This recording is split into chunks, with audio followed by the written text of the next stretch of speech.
diaspora ndundi irakoze ikintu gikomeye cyane. None hari bishasha gusa neza na neza ku nshuro ya mbere diaspora ndundi yarateguye ihiganwa ry'agakura abarundi bose bavyipfuza ryitiriwe inkingi z'imbona kazoza ku civugo kivuga kiti twubaka uburundi bw'ejo mu guhindura ingendo n'inyifato twishimikije ubumwe ubumenyi n'impano. None iryo higanwa bitunganijwe gute? diaspora ndundi isaba abarundi bose bafise impano ko bozigaragaza mu kwerekana neza uko tuzoshikira yambona kazoza y'igihugu cifashe muri 2040 n'igihugu giteye imbere muri 2060. None ko impano ari nyinshi bizoca bigenda gute? ubwa mbere abahinga mu gucapa bazocapa, ubwa kabiri bivuga amazina ivyese n'ivyivugo, ubwa gatatu mu ndirimbo no mu ntambo,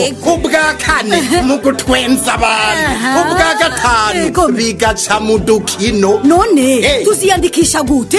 mu kwiyandikisha muzorungika ubutumwa busanzwe canke bwo kuri WhatsApp kuri telefoni 77 115 kandi yandikwa ryaratanguye rikazorangira ku itariki 20 za kuno kwezi kwa gatandatu. Simo bakaba bazotanga ubushime ntegerezwa kuzogatahana. ushima bazobutanga abantu 15 bazorusha abandi ku ntara bazogabangana amafaranga imiliyoni 30 z'amarundi. Iyo finale yo ku rwego rw'igihugu y'abazoserukira intara ku itariki 27 ukwezi kw'indwi uno mwaka, aho uwa mbere azoronka agashimwe gashimishije. hazoba ari no mu gitaramo c'agakura ciswe Diaspora Homecoming 2025 kizoba kirimwo abarundi sinzi baje kwitaba indwi yahariwe abarundi baba mu mahanga.